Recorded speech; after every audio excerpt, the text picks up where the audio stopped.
வாழ்க வளமுடன். இதுக்கு முன்னாடி வீடியோவில் திருமந்திரம் முதல் தந்திரம் முதல் பாடலுக்கான விளக்கத்தை தெரிஞ்சுக்கிட்டோம். இந்த ஒன்றவன் தானே அப்படின்ற ஆரம்பிக்கக்கூடிய பாடல். இன்னைக்கு அதை தொட்டு வரக்கூடிய இரண்டாவது பாடலுக்கான விளக்கத்தை நாம் தெரிஞ்சுக்க போகிறோம். அந்த பாடலில் நாம் இருக்கக்கூடிய இந்த வாழ்க்கைக்கான ரூட் மேப்பாக அதை பார்த்தோம்.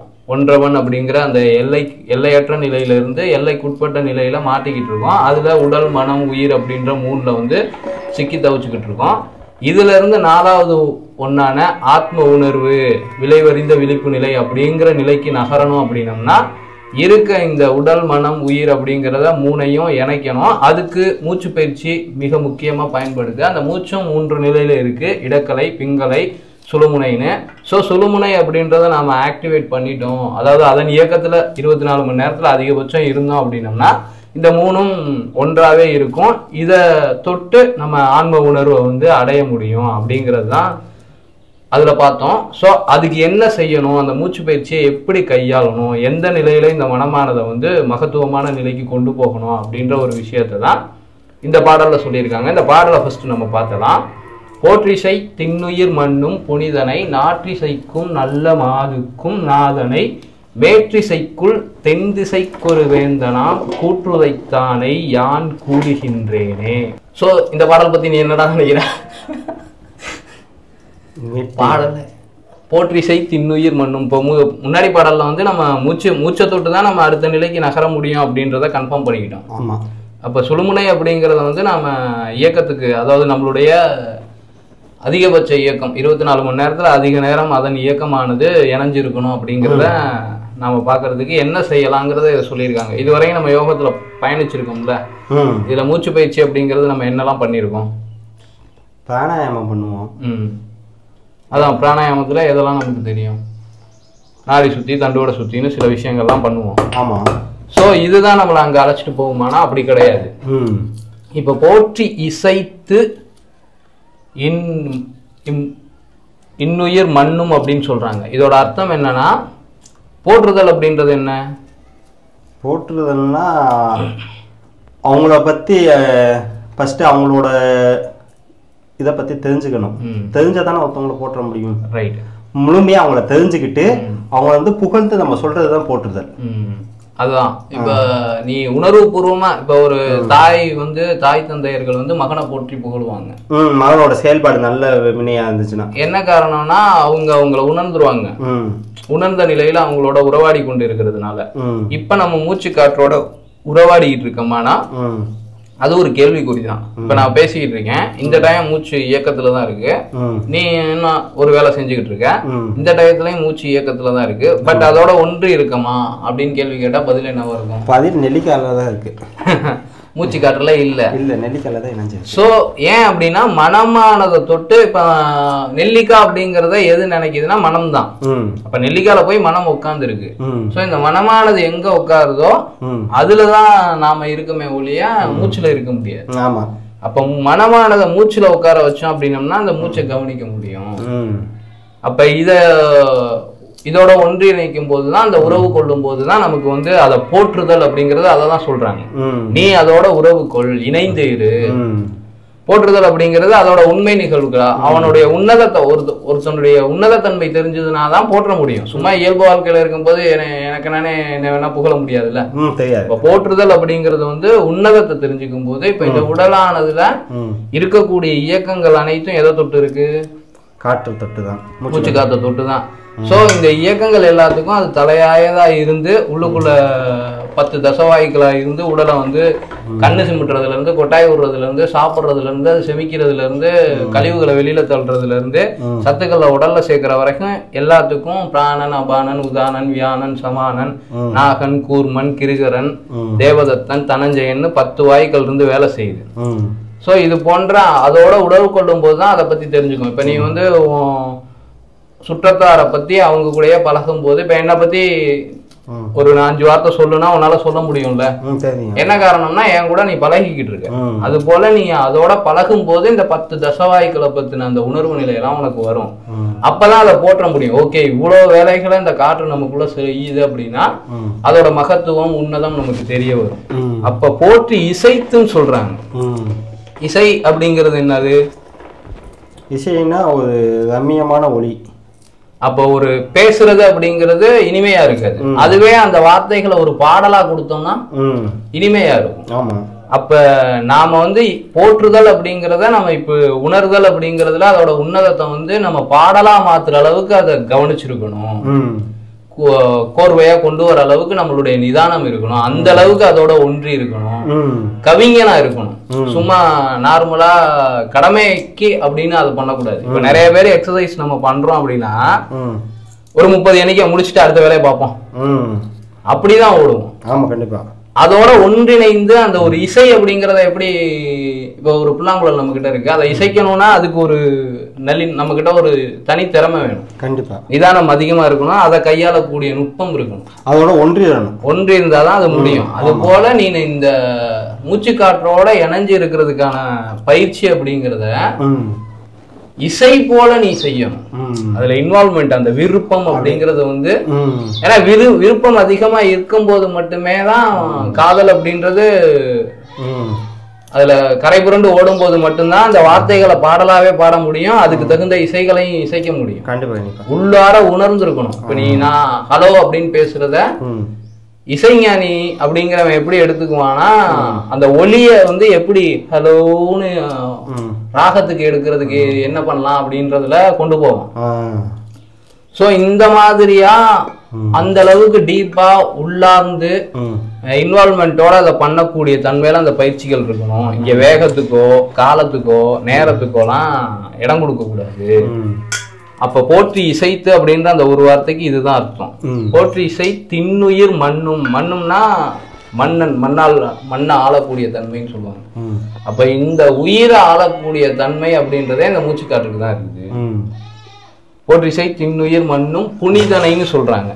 புனிதத்தன்மை அப்படிங்கிறது தூய்மையான நிலை, அப்பலுக்கு இல்லாத தன்மை அப்படிங்கிறது. அதுகிட்ட வந்து தவறு அப்படிங்கிறத பார்க்கவே முடியாது. கருணை மட்டும்தான் அதுகிட்ட இருக்கும். அது போல நாம எந்த நிலையில இருந்தாலும் நமக்கு வந்து அது நல்லது மட்டும்தான் செஞ்சுக்கிட்டு இருக்கு. நீ என்ன வேலை செஞ்சாலும் இந்த உடலை வந்து பாதுகாக்காம பராமரிக்காம இருந்தாலும் அது வந்து உனக்கு வந்து துணை புரிஞ்சு உன்னை பாதுகாக்கிறதுல மட்டும்தான் கவனம் செலுத்திக்கிட்டு இருக்கு அப்படிங்கறது தான் அவங்க சொல்றாங்க. அதனால புனிதத்தன்மையானது அது. அப்ப போற்றிசை தின்னுயிர் மண்ணும் புனிதனை நாற்றிசைக்கும் நல்ல மாதுக்கும் நாதனைன்னு சொல்றாங்க. நாற்றிசைக்கும் அப்படின்னா 4 திசைகள்னு சொல்லுவாங்க. இதை எதுக்காக சொல்றாங்க அப்படின்னா காத்த தொட்டு தான் இசையே உருவாகும். இங்க காத்து இல்லாட்டினா ஒளி இருக்கா? இங்க எதுவுமே இருக்காது. அப்ப இந்த காற்று அப்படின்றது எவ்விதத்துல இருக்குன்னு பார்த்தீங்கன்னா 4 திசைகளை தொட்டுதான் இருக்கு. இப்ப வடக்குல இருந்து வரக்கூடிய காத்தை வந்து என்ன சொல்லுவாங்கன்னா வாடை காற்றுன்னு சொல்லுவாங்க. தெற்குல இருந்து வரக்கூடியதை தென்றல் சொல்லுவாங்க. மேற்குல இருந்து வரக்கூடியத புயல், கிழக்கு அப்படிங்கிறத வந்து சூறாவளி. இது மாறி மாறி வரும். இந்த 4 திசைகள்ல வந்து வரக்கூடியத தென்றல், வாடை, புயல், சூறாவளி அப்படின்னு பிரிச்சிருப்பாங்க. இதே தன்மை தான். ஏன்னா இது ஒவ்வொன்றுக்கும் ஒவ்வொரு தன்மை இருக்கு. இப்ப நீ மூச்சு காத்த வந்து மனதோட இணைச்சு வைக்கும் போது உன்னுடைய மனநிலை வந்து எப்படி இருக்கு? தென்றல் போல இருக்கா, வாடக்காத்து போல இருக்கா, இல்ல புயல் அங்க உள்ள புரண்டு ஓடிக்கிட்டு இருக்கா? கோவப்படும்போது அப்ப புயல் வந்தது சூறாவளி அப்படிங்கிறது. ஏன்னா இந்த தென்றல் அப்படிங்கிறது இதத்தை கொடுக்கறது. இது வந்து மனமாவே இருக்கிறத குறிக்கிறது. அதுவே வாடை அப்படிங்கிறது மனமானது அறிவோட இணைஞ்சிருக்கிறது. நீ மூச்சு காத்து செய்யும் போது அந்த மூச்சு காத்தாவே மனம் ஒன்றி இருக்கிறதுக்கும் இந்த மனமானது அதை ஆராயக்கூடிய தன்மை இருக்கும். என்ன பண்ணிட்டு இருக்கோம் அப்படின்னு அங்க ஒரு ஆராய்ச்சி பண்ணிட்டு இருக்கோம், டேட்டாவை எடுத்துக்கிட்டு இருக்கோம். அப்ப அதுதான் வாடகை காற்று. ஒரு சில சமயம் என்னன்னா நம்ம மனம் இங்க மூச்சு பயிற்சி செஞ்சுக்கிட்டு இருக்கோம், அதே டைம் அந்த மனமானது உலக எண்ணங்கள்ல ஓடிட்டு இருக்கும். கண்டிப்பா கண்டிப்பா. இது வந்து புயல் மாட்டோம். அது கூட ஒரு அளவுக்கு ஒன்றும் பிரச்சனை கிடையாதுன்னு வச்சுக்கோ. பெருசா பாதிப்பு இருக்காது. ஏன்னா புயல் வந்துச்சுன்னா வீட்டுக்குள்ள நீ போய் பாதுகாப்பா இருந்துக்கலாம். அடுத்து ஒண்ணு இருக்கு, இந்த மனமானது எண்ணங்கள்ல தான் இருக்கும்னு தெரியாம பல எண்ணங்கள்ல உருண்டு போய் இங்கே ஒரு எண்ணத்துலயும் இருக்காது. அதாவது ஒரு எண்ணத்துல மட்டும் கவனமா இருக்காது. பலவிதமான எண்ணங்கள்ல நீ இப்போ 10 மூச்சோ அல்லது 30 மூச்சோ செய்யறதுக்குள்ள 3000 எண்ணங்களோட பயணம் பண்ணிட்டு இந்த உடல்லையும் இருந்திருக்காது, அந்த எண்ணங்கள்லையும் ஒரு நிலைப்பட்ட நிலையில இருந்திருக்காது, எங்கிட்ட ஓடிட்டு இருக்கும். அது வந்து சூறாவளி தன்மைன்னு சொல்லுவாங்க, மனதோட தன்மை. அது எப்படின்னா நீங்க பாதுகாப்பா இருக்க முடியாத சூழல், இந்த உயிரை பிச்சு வெளியில தூக்கி எறியக்கூடிய பதட்டம், பயம்னு சொல்லுவாங்கல்ல. ஆமா, இப்போ ஒரு மனிதன் வந்து ஒருநிலைப்பட்ட மனம் இல்லை அப்படின்னா அவன் கண்டிப்பா மரண குழிக்கு போகக்கூடிய தன்மையில தான் இருக்கும். இந்த உடலானது பாதுகாப்பே இல்லாம இருக்கக்கூடிய சூழல், சுத்தி அடிச்சு சூறாவளி எப்படி பாதுகாப்பா இருக்கக்கூடிய வீடையும் தூக்கி நாசமாக்கிட்டு போதோ அது போல இந்த வாழ்க்கையை நாசமாக்கிடும். ஸோ நீங்க எந்த ஒரு செயல் செஞ்சாலும், ஏன்னா மூச்சு காத்த கவனிக்கும் போது அது ஒரு செயல், அந்த செயலோட மனமானது அந்த செயலாவே இருந்துச்சு அப்படின்னா தென்றல் போல வாழ்க்கை இருக்கும். அதுவே இந்த 4வது நிலையில செய்யற செயல் ஒண்ணு, இப்ப கையில கத்தி வச்சு வேலை செஞ்சுட்டு இருக்கும் போது கவனமானது கொஞ்சம் நிலை தடுமாறினாலும் பதம் பார்த்துரும்ல, இது போல நாசமாக்கக்கூடிய தன்மையும் அங்க நடக்கும். ஸோ அதுக்காக தான் இந்த பயிற்சி உங்களை எங்க கூட்டிட்டு போகும்னா, இப்ப அந்த காற்றை நீங்க உணர்ந்துட்டீங்கன்னா நாற்றிசைக்கும் நல்ல மாதுக்கும், நல்ல மாது அப்படின்னா என்ன சொல்லுவாங்கன்னா பராசக்தியை சொல்லுவாங்க, சிவனுடைய உமையால. அது என்னன்னா சிவன் அப்படிங்கிறது இங்க இருக்கக்கூடிய பேர் அமைதி தன்மை, சக்தி அப்படின்றது இருக்கக்கூடிய எல்லா இயக்கங்களும் அண்ட சராசரங்களும். இப்ப அண்டத்துல அதுனா பிண்டத்துல என்ன அப்படின்னா உயிர் சக்தி சொல்லுவாங்க. இப்ப நீ அப்படி இருக்கும்போது நல்ல மாதுவா மாறிடும். உன்னுடைய உயிர் சக்தியானது உன்னதமா உயர்ந்த நிலையில இருக்கும். இப்ப நம்மளுடைய உடல்ல இம்யூனிட்டி பவர் இல்ல, சரியான சிந்தனை இல்ல அப்படின்னா காரணம் என்னன்னா நம்மளுடைய விந்து அப்படிங்கிறது வந்து வீரியம் இல்லாம இருக்கு, முழு பவரோட இல்லாம இருக்கு அப்படிங்கிறது தான் அது கணக்கு. இப்ப நீ மனமா ஏன் அப்படி இல்லாம போகுதுன்னா புலன் வழி நம்ம ஏதோ ஒன்று செஞ்சுக்கிட்டு இருக்கிறதுனாலையும் மனம் வெறும் நினைப்போட மட்டும் ஓடிக்கிட்டு இருக்கிறதுனாலையும் அதுக்கு வந்து ஃபியூலா எது பயன்படும்னா உன்னுடைய உயிர் சக்தி தான். அப்ப அதுல வீணாகிறதுனால இந்த உடலோட இயக்கமானது அந்த இயக்கத்துக்கு தேவையான ஃபியூல் இந்த உயிர் சக்தியில இருந்து கிடைக்கிறது இல்லை. அதே டைம் தரமா அது இல்லை அப்படின்னா அது வந்து ஆன்மாக்களின் குடியிருப்புன்னு சொல்றாங்க சித்தர்கள். உதாரணத்துக்கு ஒரு விந்து சரியான இடத்துக்கு போயிருச்சுன்னா ஒரு குழந்தையா மாறிடும். அந்த விந்து உயர்ந்த நிலையில இருக்கும்போது, இப்போ ஒரு பங்களா வீட்டுக்கு ஒரு பணக்காரன் தான் வர முடியும், ஒரு குடிசை வீட்டுக்கு வாடகைக்கு ஒரு ஏழை தான் போக முடியும். அதே போல இங்கே நம்மளுடைய விந்து தன்மையானது நல்ல உயர்ந்த தரமான உன்னத நிலையில வச்சிருந்தோம் அப்படின்னா பியூர் அந்த பரவிந்துன்னு சொல்லுவாரு வள்ளலாரு, அந்த நிலையில இருந்துச்சுன்னா அந்த விந்துக்குள்ள வரக்கூடிய ஆன்மாக்கள் அப்படிங்கிறது வந்து ஞானிகளாகவும் மகான்களாகவும் மகரிஷிகளின் தன்மை கொண்ட தன்மையில வரும். அந்த இதுதான் இப்ப நீ வந்து பிரம்மச்சரியத்துல இருக்கேன்னா அதுதான் உன் அறிவா இங்க செயல்படும். அப்ப உன்னுடைய எண்ணங்களும் அங்க சரியா இருக்கும். இப்ப அந்த நல்ல மாது அப்படிங்கிறது அந்த தரமான உயிர் சக்தி அப்படின்றது நம்ம கிட்ட இல்ல அப்படின்னா நம்மளுடைய எண்ணம் கேடுகிட்ட எண்ணமா மாறும். அப்ப அந்த மூச்சு காத்த நீ ஒருநிலைப்படுத்தி மனமானது மூச்சோட மட்டும் இணைஞ்சு இருக்கும்போது தென்றலின் தன்மையில உன்னுடைய இயக்கங்கள் இருக்கும்போது மனமானது இருக்கும்போது உனக்கு வந்து உன்னுடைய எண்ணங்களையே நல்ல விதத்துல அமைச்சுக்க கூடிய தரமான உற்பத்தி அங்கு நடக்குது இயற்கையில இருந்து. நல்ல மாதுக்கும் நாதனே, அது எப்பவும் அந்த அமைதி தன்மையை நம்ம கிட்ட கொண்டு வந்து, நாதன் அப்படிங்கிறது அறிவை குறிக்கக்கூடியது. இங்க நம்ம கிட்ட அறிவு அப்படின்றது மழுங்கி போய் இருக்கும் போது தானே மரணம் அப்படின்றது நம்ம கிட்ட நிகழுது. சோ அந்த நாதனின் அறிவானது நம்ம கிட்ட நல்ல மாதுக்கும் நாதனை அப்படிங்கிறத அங்க ஐக்கியப்படுத்துது. ஏன்னா மகான்களும் மகரிஷிகளும் உயர்ந்த ஆன்மாக்களின் இருப்பிடமா உன்னுடைய விந்து தன்மையானது மாறும்போது அறிவு ஞானம் அதுல நிறைஞ்சிருக்கும். அப்ப அமைதியும் அங்க இருக்கு. அப்ப இந்த உயிர் சக்தியின் நல்ல தரமான தன்மை அப்படின்றது உனக்கு சிவத்தன்மையை கொண்டு வந்து சேர்க்கும். நாதனை குறிப்பிட்டு கூறுறான், நல்ல மாதுக்கும் நாதனை. அது அடுத்த வரி என்னது, போற்றிசை திண்ணுயிர் மண்ணும் புனிதனை நாற்றிசைக்கும் நல்ல மாதுக்கும் நாதனை மேற்றிசைக்குள். இதுதான் ரொம்ப முக்கியமான ஒண்ணு. இப்ப இந்த இயக்கங்கள் அந்த சராசரங்கள்ல ஒரு இயக்கமா தான் இருந்துகிட்டு இருக்கு இந்த மனம் பிளஸ் உடல் உயிர் அப்படிங்கிறது. இந்த இயக்கங்கள் எல்லாமே ரொம்ப தென்றல் தன்மையில இயல்பா இயற்கையோட இணைஞ்சிருந்தாலும் இதுவும் ஒரு இயக்கம் தான். இதுக்கு ஒரு இயக்கமற்ற நிலை இறுதி நிலை அப்படின்றது நிர்ணயம் செய்யப்பட்டது. சோ மேற்றிசைக்குள் மேன்மை பொறிந்து இசையானி இருந்தாலும் மேற்றிசைக்குள் தென் திசைக்கு ஒரு வேந்தனாம். இதுக்குள்ளேயே இருக்கக்கூடிய சிவத்தன்மையான தென் திசைக்கு ஒரு வேந்தனாம் அப்படின்னா தென் திசை அப்படின்றது ஆன்மாக்களின் இருப்பிடம் அப்படின்னு சொல்லுவாங்க. யமனோட கூற்றனுக்கும் உண்டான அந்த திசை அப்படின்னு சொல்லுவாங்க. ஸோ அது எதை கொண்டு வந்து சேர்க்கும் அப்படின்னா மரணம்னு ஒரு விஷயத்த நம்ம கிட்ட கொண்டு வந்து சேர்க்கும். இப்படி நம்ம பயணப்பட்டாலும் இந்த உடலானது இயக்கமற்ற நிலைக்கு தான் நகர்ந்து போய்கிட்டு இருக்கும். ஸோ அந்த நிலையை தொட்டதுக்கு அப்புறம் அடுத்த நிலையா அதுக்கும் வேந்தனா இருக்கக்கூடிய, ஏன்னா காலத்துக்கு வேந்தனா இருக்கக்கூடிய காலமற்ற தன்மையை உணரக்கூடிய பேரமைதியானது இருக்கு. அதை நாம உணரணும். அப்ப இந்த மூச்சு தொட்டு தொட்டு தொட்டு தொட்டு நம்ம உன்னதமான ஒரு நிலையை நோக்கி, அந்த ஃபர்ஸ்ட் பார்ட்ல சொன்னாங்கல்ல, ஆறு விருந்தனன் ஏழும்ப சென்று தான் இருந்து தானுணர்ந்து எட்டே அப்படின்னு சொல்றாங்களா, அந்த நிலையை அடையக்கூடிய தன்மை இதை தொட்டு அங்க வரைக்கும் பயணிக்க முடியும். அதுதான் மேற்றிசைக்குள் தென்திசைக்கொரு வேந்தனாம் கூற்றுதைத்தானை யான் கூறுகின்றேனே, யான்னு சொல்லியிருப்பாங்க. அங்க இந்த நிலைக்கு போகும்போது நான் என்ற தன்மை அங்க இல்லாம போயிடும். யான் அப்படிங்கிறது அதுவா இருந்து சொல்லக்கூடிய தன்மை. அப்ப அந்த ஒரு புனிதமான பேரமைதியின் மரணமற்ற நிலையானது அந்த இடத்துலதான் நிகழுது.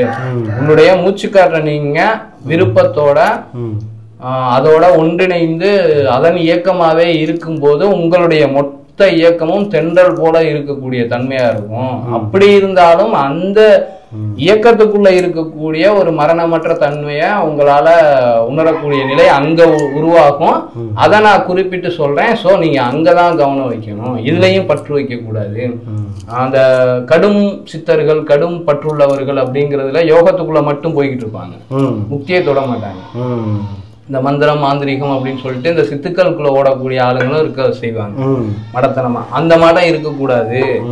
ரொம்ப உங்களால அறிவின் நுட்பத்துல இருந்து அற்புதமான விஷயங்களை நிகழ்த்தக்கூடிய தன்மை இருந்தாலும் அங்கேயும் அமைதியின் தன்மையா இருக்கிறதுக்கான முயற்சிகளையும் அந்த அமைதியின் தன்மையில நிறையறதுக்கான முயற்சிகளையும் தான் அவன் செய்யணும். அப்படிங்கிறது தான் போற்றிசை திண்ணுயிர் மண்ணும் புனிதனை நாற்றிசைக்கும் நல்ல மாதுக்கும் நாதனை மேற்றிசைக்குள் தென்திசைக்கொரு வேந்தனாம் கூற்றுதைத்தானை யான் கூறுகின்றேனே அப்படின்னு அந்த நானற்ற நிலை நம்ம கிட்ட நிறைஞ்சு நிக்கிறத எடுத்து சொல்லியிருக்காங்க. ஸோ இப்போ நான் சொன்னது ஏதாவது புரியுதா? புரியுதுங்க. அப்போ நாம செய்யக்கூடிய செயல்கள் எதுவா இருந்தாலும் அந்த செயல்கள்ல பற்று வைக்க கூடாது. அந்த செயல்கள் அதே டைம் அறிவோட பேர் அமைதியோட நிதானத்தன்மையோட இருக்கணும். கோபமாவோ பதட்டமாவோ பயமாவோ இல்லாம அந்த இறைநிலையின் தன்மையோட இருக்கணும். அந்த இறைநிலையின் தன்மையை அடையிறதுக்காக மட்டும் அது இருக்கணும். அப்படி இருக்கும்போது தான் நம்ம வந்து மரணமற்ற நிலையை தொழுவோம். கூற்றை உதைக்கக்கூடிய தன்மை இந்த காற்றுக்கு இருக்கு அப்படிங்கிறத வந்து இங்க சொல்லியிருக்காங்க. ஸோ அமைதி அப்படின்றது உங்ககிட்ட நிலைச்சு, இப்ப நீ வந்து எதையும் எண்ணங்களோட பயணம் பண்ணாம இருந்துட்ட அப்படின்னாவே சுழுமுனையானது ஓப்பன் ஆயிரும். அதுக்கு நீ ஏதோ ஒண்ணு செய்யணும்னு ஏதோ ஒண்ணு செஞ்சுக்கிட்டு இருக்க வேண்டிய அவசியம் இல்லை. செயல்ல கவனம் வைக்க வேண்டியது இல்லை. அந்த நடக்கக்கூடிய செயலாவே நீ இருந்துட்ட அங்க அதை பத்தி ஆராயாம அமைதியின் தன்மையாவே அதோட ஒன்றிணைஞ்ச அப்படின்னா அந்த செயலே பூரணத்துவத்தை தூற்றும். நீ உடம்புக்குள்ள எண்ணங்களோட ஓடாம அமைதியா இருக்க முயற்சி பண்ணும்போது சுழுமுனை தான் ஆக்டிவேட்ல இருக்கும். ஸோ அதுக்கு போற வரைக்கும் டக்குன்னு நம்மளால இப்ப புரிஞ்சாலும் டக்குன்னு அதை உணர முடியாது. டக்குன்னு டிரான்ஸ்ஃபர் ஆகி இந்த நிமிஷம் கண்ணை மூடிட்டு ஒரு 5 நிமிஷம் எண்ணம் இல்லாம இருக்கணும்னு நினைக்கிறதே ஒரு எண்ணமா தான் இருக்குமே ஒழிய அந்த நிலைக்கு போக முடியாது. அதுக்காக என்னெல்லாம் பண்ணலாம் அப்படிங்கிறது தான் அடுத்தடுத்த பாடல்கள்ல. ஃபர்ஸ்ட் வந்து நமக்கு வந்து ஃபர்ஸ்ட் 2 பாடல்லையே வந்து எந்த தன்மையை அடையணும், அதுக்கு எது மூல காரணம், அதாவது நீ மூச்சு பயிற்சி பண்ணாலும் அதுல வந்து எதை முன்னிறுத்தி வைக்கணும், செய்யறதுல அல்ல அந்த செயலா இருக்கிறதுலயும் அந்த செயல் வந்து பேர் அமைதியின் தன்மையா இருக்கிறதுலையும் நிறைஞ்சிருக்கிறதுலையும் முக்கியத்துவம் காட்டணும் அப்படிங்கறத சொல்லிடுறாங்க. இதுக்கப்புறம் தான் நமக்கு வந்து பயிற்சிகள் எல்லாமே கொடுக்குறாங்க. இந்த நிலையில தான் நீ அதை செய்யணும். இந்த பயிற்சியை வந்து இது கிடைக்கும் அது கிடைக்கும் வீடு வாசல் சொத்து சுகம் அப்படிங்கிற நிலைக்கெல்லாம் பண்ணக்கூடாது. எது கிடைச்சாலும் கிடைக்காட்டினாலும் மனமானது அவஸ்தைக்கும் அவாக்கும் உட்படாம அமைதியா இருக்கிறதுக்கு என்ன செய்யணுமோ அதை மட்டும் சொல்றாங்க. கோபுரத்துல இருந்தாலும் சரி குப்பையில இருந்தாலும் சரி, கோபம் ஒரு நாள் குப்பையா தானே ஆக போகுது, அது ஆகுது ஆகாம போகுது. அதான் இது மட்டுமே யோசிக்க கூடாது. அதாவது நீ எங்க ஆனாலும் சரி ஆகாட்டினாலும் சரி உன்னுடைய மனசு அமைதியா இருக்கும், இருக்க இயல்போட இணைஞ்சிருக்கணும். எல்லாத்துக்கும் அழிவு இருக்கு. அந்த நிலையை உணர்ந்துட்டோம் அப்படின்னம்னா நம்ம இருக்கக்கூடிய இயக்கங்கள்ல வந்து பெருசா நாட்டம் கொள்ள மாட்டோம். பொதுவா எனக்கு ஒரு மனம்னு ஒன்று இறைவன் கொடுத்துருக்காது. அந்த மனத்தை பற்றி தான் எனக்கு முழுசா தெரியும். மற்ற மனத்தை கணக்கு பண்ணோட என்னுடைய மனத்தை பற்றி எனக்கு தெரியும். இந்த மனம் ஆகப்பட்ட என்னன்னா, என்னுடைய மனம் வந்து பெருமையை எதிர்பார்க்குது. ஒரு சில இடத்துல வந்து பெருமையை எதிர்பார்க்குது. அந்த இடத்துல அந்த பெருமை கிடைக்காத போது வெக்ஸ் ஆயிடுது. வெக்ஸ் ஆகிட்டு அகெயின்ஸ்டா அவங்க ஒரு விஷயம் சொல்லும் போது அவங்களுக்கு அகெயின்ஸ்டா செயல்பட ஆரம்பிச்சிருது. நான் என் மனசை நான் கவனிக்கிறேன். லாஸ்ட்ல வந்து இது வந்து என்னன்னா பிரச்சனையை கொண்டு வந்து சேர்த்துது. மனசை வந்து இந்த மனசு என்னை வந்து அலப்பாயவே விட்டுக்கிட்டு இருக்கு. நீ அந்த இடத்துக்கு போனியா, உன்னை இப்படி பேசிட்டாங்களே, உன்னை இது பண்ணிட்டாங்களே, உன்னை புகழலையே அப்படின்னு என்னை கேள்வி கேட்கும். அப்படி கேட்டிருக்கும்போது அதுக்காண்டி என்ன பண்ணலாம், அவங்கள சந்தோஷப்படுத்துறதுக்காண்டி என்ன பண்ணலாம், அவங்க நம்மளை பெருமையாக பேசுறதுக்காண்டி என்ன பண்ணலாம். இப்படியே என் காலம் வந்து ஒரு 29 வயசு ஓடிடுச்சு. இனிமேலாச்சும் தாங்க ஏதாவது இது உனக்குன்னு இல்ல, உலகத்துல ஏன் மனம் அந்த மனம் தான். அப்ப உலகத்துல இருக்க மனம் ஃபுல்லா இப்படிதான் பண்ணிட்டு இருக்கு. எல்லா பேத்துக்குமே அது இருக்கும். இப்ப எனக்குமே ஒரு காலகட்டம் வரைக்கும் அப்படிதான் இருக்கு. ஏன்னா நம்ம வந்து இந்த உலகத்துல வந்து முக்கியத்துவமா காமிச்சுக்கணும் அப்படிங்கிறது. இந்த முக்கியத்துவம் ஆனா அது என்னன்னா, இது எதனால வந்துச்சு வைங்களேன், நம்ம படிக்க காலத்திலேயே 4 பேர் இது பண்றக்காண்டி நீ வாழணும், இப்படி பண்ணணும் அப்படின்னு வந்து நம்மளை வந்து புகுத்துறாங்க. புகுத்தும் போது நம்மளுக்கு வந்து அந்த நிலையை அடையிறதுக்காண்டியே நம்ம முயற்சி பண்ண ஆரம்பிச்சிடும். ஆனால் அந்த முயற்சி ஈஸியாக நம்மளுக்கு கிடைக்கும். இயற்கையாகவே கிடைக்க வேண்டியதை நம்ம வந்து இது பண்ணி பண்ணுற மாட்டோம். ஆக்சுவலாக என்னன்னா, 4 பேர் நம்மளை கடைசியில் மரணிச்சுட்டா தூக்கிட்டு போவாங்க. ஐயா அந்த 4 பேர் தெரியாதுன்னு எனக்கு. அந்த 4 பேர் அப்படிங்கிற கணக்குல அந்த 4 பேர்த்துக்காக வாழ்க்கையை அமையக்கூடாது. ஆனா அதை வச்சுதான் நம்ம வாழ்க்கையை நகர்த்தணும் அப்படிங்கிறத இந்த உலகம் நமக்கு சொல்லி கொடுத்துட்டு இருக்கு. இதான் எங்க குடும்பத்துக்காக கரெக்டா சொல்லி கொடுக்குறாங்க. உங்க குடும்பம் இல்ல, இந்த உலகமே அதுதான் பண்ணிக்கிட்டு இருக்கு. பட் உண்மையிலேயே வெளியில நம்ம பெருசா யோசிக்கவே கூடாது. ஒரு புகழ் உனக்கு வேணும் அப்படின்னம்னா நீ வந்து உறுதியா இருக்கும் போது தான் அது கிடைக்கும். இப்போ உதாரணத்துக்கு ஒரு வீடு கட்டணும்னு நீ நினைக்கிற, இந்த ஊர்லயே பெரிய வீடு நம்ம வீடு தானே, அதுல உறுதியா இருந்து அதை கட்டி முடிக்கும் போதுதான் உனக்கு அந்த புகழ் கிடைக்கும். ஆனா அந்த வீட்டுல நீ கடைசி வரைக்கும் அதாவது நிம்மதியா அமைதியா வாழ முடியுமான்னு கேட்டேன்னா முடியாது. நீ அந்த வீட்டை கட்டி முடிச்சோன்னா அடுத்து அந்த வீட்டுக்கு தகுந்த கார் வேணும்னு இருக்கும். அடுத்து அந்த வீடை ஃபுல்லா பராமரிக்கிறதுக்கும் பாதுகாக்கிறதுக்கும் பணம் வேணும். கண்டிப்பா. சோ இப்படி மாறி மாறி ஓடிக்கிட்டே இருக்கும். இப்ப இந்த இப்ப இடையில என்னன்னா, இந்த மனசை பற்றி பேசணும், மனசை பற்றி விளக்கணும்னு வைங்களே, அது நாள் கணக்கில் மணிக்கணக்கில் பேசலாம் போல. அதனால விஷயம் அது பண்ணுதுன்னு. அதனாலதான் என்னன்னா அதுல ஒரு உண்மையை புரிஞ்சுக்கணும். நிரந்தரமான அமைதி புகழ் அப்படிங்கிறது என்ன, இந்த மனமானது இல்லாம போகக்கூடாது. இந்த மனம் நல்லதும் செய்யுது. இந்த உடலானது இல்லாம போகக்கூடாது. இந்த உயிரானது இல்லாம போகக்கூடாது. நீ வந்து 80 வயசு ஆனாலும் ஆரோக்கியமா நடந்து போய்கிட்டு இருக்க, ஆரோக்கியத்தோட எல்லா வேலையும் செஞ்சுக்கிட்டு இருக்க, யாருடைய உதவி இல்லாமையும் உன்னுடைய வாழ்க்கையை வாழ்ந்துகிட்டு இருக்க, அப்படிங்கிறது தான் உண்மையான புகழ். பேரு புகழ்ன்றது வீடு வாசல் வண்டி கார்ல இருக்கா அப்படின்னா அது கிடையாது. உன்னுடைய நிகழ்வு அப்படிங்கிறது வந்து இங்க யாருடைய நிகழ்வையும் பாதிக்காத அளவுக்கு இருக்கிறதுலதான் உண்மையான புகழ் இருக்கு. அதுலதான் பேர் அமைதியும் இருக்கு. இறுதி கட்டத்துல இப்ப இதெல்லாம் அடையணும்னு ஓடி ஓடி ஓடி ஓடி உடம்ப விடுறோம்னு வச்சுக்கோ, ஐயோ இவ்வளவு சேர்த்து இந்த உடம்பு இங்க இல்லாம போகுதே அப்படிங்கிற நிலையை அமைதியா ஏத்துக்கவே முடியாது. அப்ப இது இருந்தாலும் இல்லாட்டினாலும் நீ அமைதியா இருக்கக்கூடிய தன்மையிலையும் ஆரோக்கியமா இருக்கக்கூடிய தன்மையிலையும் உன்னுடைய உடலானது இயற்கை அறிவின் ஆளுமையில இருக்கக்கூடிய தன்மைக்கும் நீ நகர்த்திட்டேன்னு வச்சுக்கோ, இந்த மற்ற விஷயங்கள் இருக்கு பாரு, அது உன்னை தேடி வரும் காலத்துக்கு தகுந்தாற் போல. 80 வயசுலயே நீ ஆரோக்கியமா நீ எல்லா வேலைகளையும் பார்த்துக்கிட்டு நிம்மதியா பேர் அமைதியோட நிறைஞ்சிருந்தேன்னா இந்த உலகத்துல உன்னை விட பெரிய ஆளு யாரும் கிடையாது.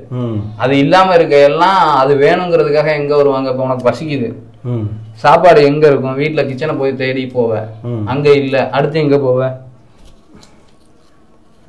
சாப்பாடு வேணும், கையில காசு இருந்தா ஹோட்டல் தேடி போவேன், ஹோட்டல் தேடி போ. அதே போல நீ அமைதியோட ஆனந்தமா ஆரோக்கியமா வாழ கத்துக்கிட்ட வாழ்ந்துகிட்டு இருக்க அப்படின்னா இந்த உலகத்துல அது இல்லாமதான் எல்லாம் திணறிக்கிட்டு இருக்காங்க, திண்டாடிக்கிட்டு இருக்காங்க. அப்ப அவங்க எல்லாம் எங்க வருவாங்க, அமைதி எந்த இடத்துல இருக்கா அங்க நீ சாப்பாடை தேடி ஹோட்டலுக்கு போன மாட்டான், அது உங்ககிட்ட இருக்கிறதுனால உங்ககிட்ட தான் வருவாங்க. அப்ப அதுதானே பெரிய புகழ். இப்ப நீ அதுதானே விரும்புன, இத்தனை பேத்துக்கு முன்னோடியா நீ இருக்கணும்ன்றதானே மனம் விரும்புது. ஆனா அதுக்கான செயல் என்னங்கிறத அறிய விரும்பல. அதை விரும்பிருச்சு அப்படின்னா உன்னதமான நிலைக்கு இதைதான் தேடி போவாங்க எல்லா பேருமே. அதானே உண்மை. கண்டிப்பா. இந்த இப்ப நாம தேடி ஓடுறோம் பாரு, உண்மையான உன்னதமான ஒன்ன நீ அடைஞ்சிட்ட அப்படின்னா இப்ப நாம தேடி ஓடிக்கிட்டு இருக்க எல்லாம் நம்ம பின்னாடி ஓடியாரும். ஆனா அப்ப அது நமக்கு தேவைப்படாது. ஏன்னா நம்ம அமைதியோட இருப்பா இருப்போம். இதுதான் வாழ்க்கையோட யதார்த்தம், உண்மை, சத்தியம். இப்ப சில வேர்டெல்லாம் நம்ம பயன்படுத்துவோம் பாத்தீங்களானே. என்ன சில வேர்டெல்லாம் அந்த தேவையில்லை, ஆசை, சில வேர்டெல்லாம் கொண்டு வந்துருக்காங்க பாத்தீங்களா. இதெல்லாம் இந்த சமுதாயத்துல பயன்படுத்தக்கூடிய வேர்டை. அமைதிக்கு நம்ம போயிட்டோம்னா வார்த்தையே இல்லைண்ணே. ஆமா, அமைதினாவே அங்க எதுவுமே இல்லதானே, அது எண்ணங்களும் இருக்காது. ஆனா நம்ம பேசாம இருக்கிறத நான் சொல்ல வரல.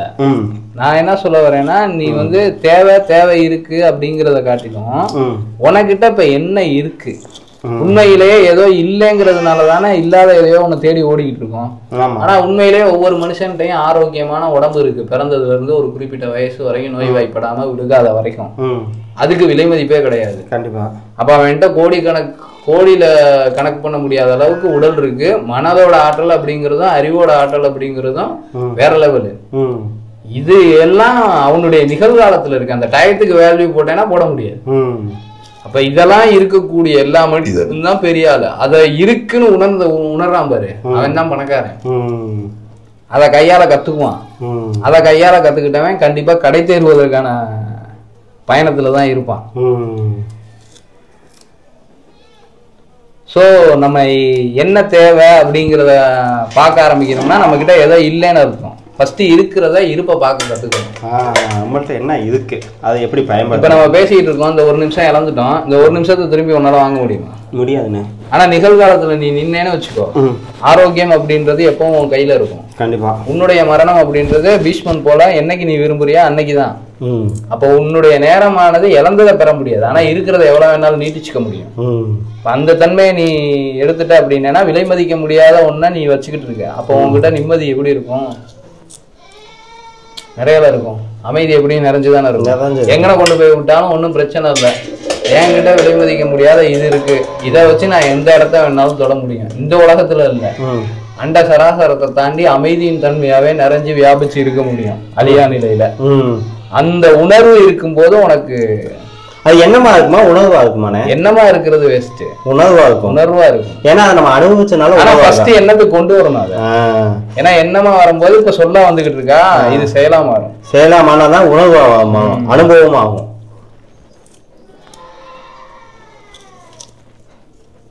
ஸோ அததான் திருமந்திரம் அற்புதமா அழைச்சிட்டு போகுது. ஸோ இரண்டாவது பாடலுக்கான விளக்கம் அப்படின்றது இதுதான் எங்களுக்கு தோணுது. உங்களுக்கு இதை தவிர வேற ஏதாவது வித்தியாசங்கள், இது முரண்பாடுகள் இருந்தாலோ அல்லது இதெல்லாம் இன்னும் இதுல இருக்கு அப்படின்னு தெரிஞ்சாலும் நீங்க கமெண்ட்ல சொல்லலாம், நாங்களும் தெரிஞ்சுக்குவோம். இன்னும் தெரியாத விஷயத்த தெரிஞ்சுக்கிட்டு எங்களுடைய பயணத்தை இன்னும் மேம்படுத்திக்கிறதுக்கு அது உதவியா இருக்கும்னு நம்புறோம். இந்த தகவல் பற்றிய உங்களுடைய கருத்துக்களை கீழே கமெண்ட்ல சொல்லுங்க. இதே போல இன்னொரு வீடியோல உங்களை சந்திக்கிறோம். அடுத்த பாடலுக்கான விளக்கத்தை அடுத்த வீடியோல பார்க்கலாம். வாழ்க வையகம், வாழ்க வளமுடன், குருவே துணை, குரு வாழ்க.